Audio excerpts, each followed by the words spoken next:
नमस्कार, राधे राधे। स्वागत है आपका आपके अपने चैनल द रिलीजियस लाइफ में। तो त्योहारों का महीना चल रहा है और सबसे बड़ा त्योहार का महीना है कार्तिक का महीना। इसमें हम त्योहार तो मनाते ही हैं, साथ ही साथ भगवान के करीब जाने का भी महीना ये माना जाता है।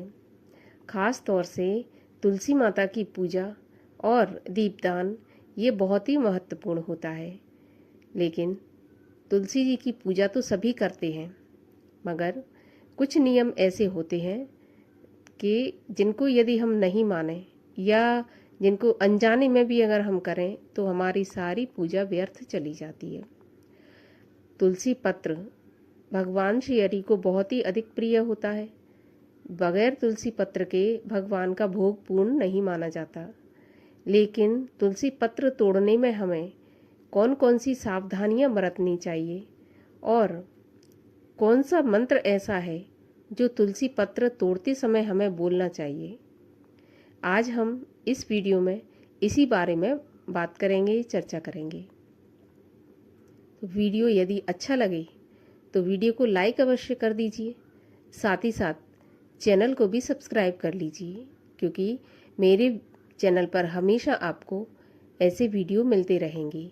साथ ही साथ यदि आपके जीवन में कोई भी समस्या चल रही है, चाहे वो धन की समस्या हो, परिवार की समस्या हो, कलह क्लेश हो या फिर दाम्पत्य जीवन ठीक नहीं चल रहा हो, किसी भी प्रकार की समस्या है, उनके सबके निदान आपको समाधान मेरे चैनल पर मिल जाएंगे।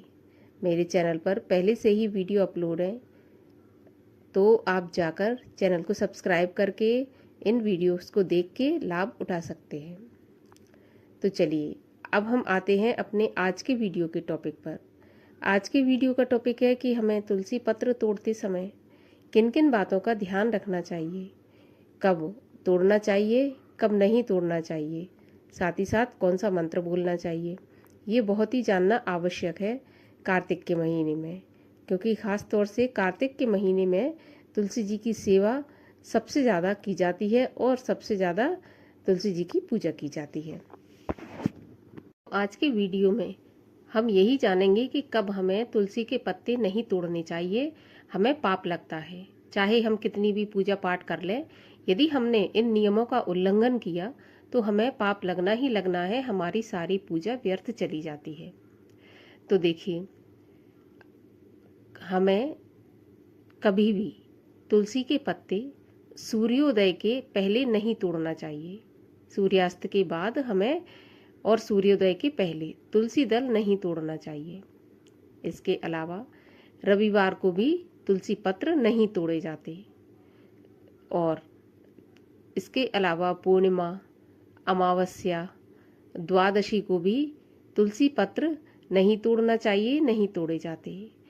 इसके अलावा सूर्य संक्रांति, मध्याह्न के समय अर्थात दोपहर के बाद, रात्रि के समय, संध्या काल के समय, चाहे वो प्रातः संध्या हो या संध्या काल का संध्या समय हो, उस समय भी तुलसी के पत्र नहीं तोड़े जाते हैं।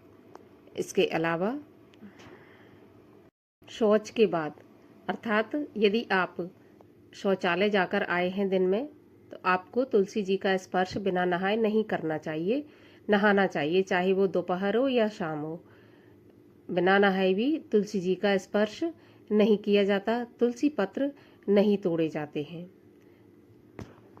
इसके अलावा तेल लगाकर, नहाकर यदि हमने तेल लगा लिया अपने शरीर पर या बालों में, तो हमें तुलसी पत्र नहीं तोड़ना चाहिए, नहीं तोड़ा जाता तुलसी पत्र तेल लगाने के बाद में। यदि हम ऐसा करते हैं, जो वर्जित समय है या वर्जित दिन है या वर्जित स्थिति है, उसमें यदि हम तुलसी पत्र तोड़ते हैं तो मानो भगवान श्री हरि विष्णु, जिनको कि तुलसी बहुत अधिक प्रिय है, उनके मस्तक पर छेदन के समान है।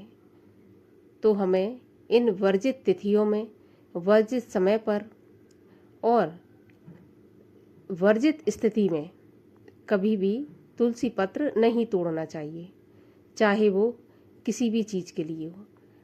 अब बारी आती है कि हम जब तुलसी पत्र तोड़ें तो हमें कौन सा मंत्र बोलना चाहिए। तो हमें तुलसी पत्र तोड़ते समय मंत्र बोलना चाहिए, ओम सुप्रभाए नमः और ओम सुभद्राय नमः। इस मंत्र के साथ तुलसी पत्र तोड़ना चाहिए। ओम सुप्रभाए नमः, ओम सुभद्राय नमः, ओम सुप्रभाए नमः, ओम सुभद्राय नमः। इस तरह बोलकर हमें तुलसी पत्र तोड़ने चाहिए। जब आपको ऐसा लगे कि कुछ वर्जित तिथि, वर्जित समय या वर्जित दिन साथ में हो रहे हैं या लगातार हो रहे हैं, तो आप तुलसी पत्र तोड़कर रख सकते हैं। कम से कम 11 दिन तक तुलसी पत्र बासी नहीं माने जाते हैं। और यदि आप चढ़े हुए तुलसी पत्र भी धोकर चढ़ाना चाहते हैं तो वो भी चढ़ा सकते हैं। जैसे शिव जी पर बेलपत्र चढ़ा सकते हैं, वैसे ही भगवान श्री हरि को हम तुलसी चढ़ा सकते हैं। यदि आप तुलसी पूजा पूरे भक्ति भाव से करते हैं तो आपको इन चीज़ों का अवश्य ध्यान रखना चाहिए, नहीं तो आप जो पूजा पाठ कर रहे हैं वो भी बेकार चला जाएगा। तो इन वर्जित तिथियों को अवश्य ध्यान में रखें। आप चाहें तो नोट कर सकते हैं कि कब कब हमें तुलसी पत्र नहीं तोड़ना चाहिए। तो उम्मीद करती हूँ कि जानकारी आपको अच्छी लगी होगी। यदि आपको अच्छी लगी हो तो वीडियो को लाइक अवश्य कर दीजिए, साथ ही साथ चैनल को भी सब्सक्राइब करके जाइए। मैं मिलती हूँ आपसे अगले वीडियो में। तब तक के लिए हरे कृष्ण।